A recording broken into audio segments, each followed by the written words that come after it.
Congress party के राष्ट्रीय अध्यक्ष श्री मल्लिकार्जुन खड़गे जी और अन्य वरिष्ठ नेता जैसे श्री राहुल गांधी, श्रीमती प्रियंका गांधी, श्री वेणुगोपाल जी इत्यादि अकस्मात धरने पर जा बैठे हैं। और ये भी बताया गया कि वो स्थान धरने के लिए बहुत ज़्यादा अनुकूल नहीं है, उससे बहुत ज़्यादा असुविधा हो रही है जनसाधारण को।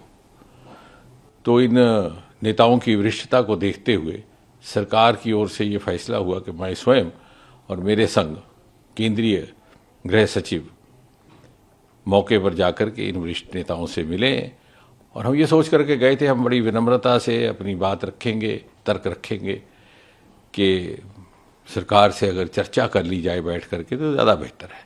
बहरहाल वहाँ पहुँचने पर हमें श्री राहुल गांधी जी ने ये आग्रह किया कि यदि सरकार संसद में चर्चा के लिए तैयार हो जाती है नीट और उसके साथ संबंधित शिक्षा संबंधित विषयों को लेकर के, तो वो तुरंत अपना धरना समाप्त कर देंगे।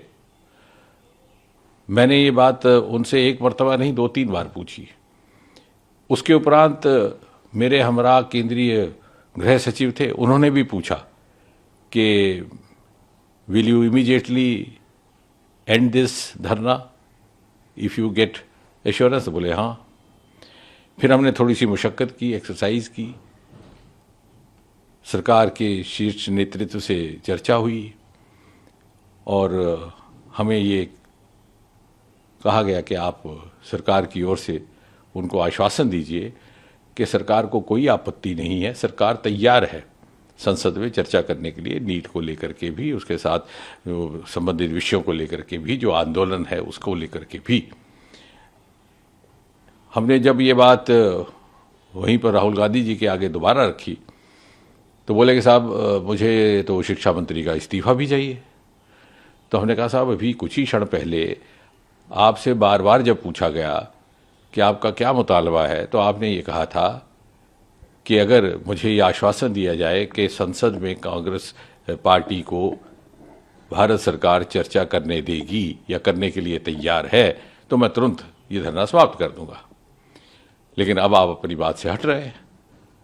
तो बोले साहब ये तो मेरी मर्जी है, मेरी मांगें बदल चुकी हैं। हमने कहा साहब this is not fair, you are changing the goal post. बोले दिस इज माई विश।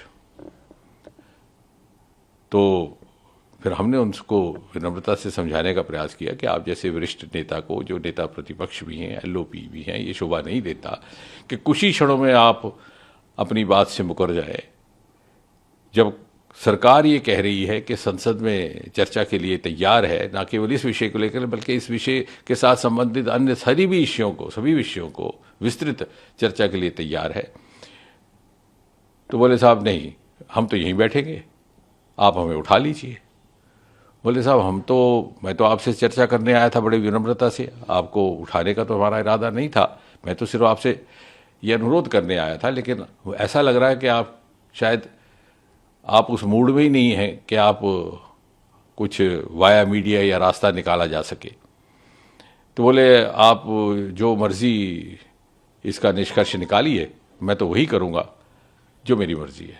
फिर गृह सचिव जी ने भी एक बात रखी कि साहब अगर आपको बैठना ही है धरने पर तो कम से कम इस जगह ना बैठिए, ये इससे बहुत असुविधा हो रही है जनसाधारण को। तो बोले ये भी मेरी मर्जी है। तो मुझे बड़े अफसोस के साथ कहना पड़ता है, ये बड़ा ही दुर्भाग्यपूर्ण है कि एलओपी का इस प्रकार का व्यवहार रहे कि वो अपने पक्ष को इतनी जल्दी बदलते हैं। और इसका अर्थ ये हुआ कि वो कन्फ्लिक्ट के मूड में है, वो चाहते ही नहीं कि सरकार के साथ सहयोग करके जनहित के विषयों पर चर्चा की जाए या जनहित के विषयों को आगे बढ़ाया जाए। वो ये मन बना करके आए हैं कि कन्फ्रंटेशन हो, कन्फ्लिक्ट हो, मुझे कोई मुद्दा मिले। लेकिन हम जानते हैं इस देश का आम इंसान, आम नागरिक इतनी समझ रखता है कि उस प्रकार की पॉलिटिकिंग में या इस तरह की राजनीतिक नौटंकी के झांसे में नहीं आने वाला। और जहाँ तक सरकार का ताल्लुक है, आपको स्मरण हुआ आज प्रातः ही प्रधानमंत्री जी ने बहुत स्पष्ट कहा है कि नीट और पेपर लीक इत्यादि विषयों के लेकर के जो लोग भी जिम्मेवार हैं उनके खिलाफ कड़ी से कड़ी कार्रवाई की जाएगी, की भी जा रही है। बहुत सारे लोग हिरासत में भी लिए गए हैं। ये एक ऐसा विषय है जिससे लगभग देश का हर प्रदेश मुतासिर हुआ है, प्रभावित हुआ है, और हम अपने बच्चों के साथ अन्याय नहीं होने देंगे, ना ही बर्दाश्त करेंगे। उसके बावजूद भी यदि विपक्ष और नेता प्रतिपक्ष सहयोग करने को तैयार नहीं है तो मुझे विश्वास है देश की जनता देख रही है, जिम्मेवारी उनकी रहेगी।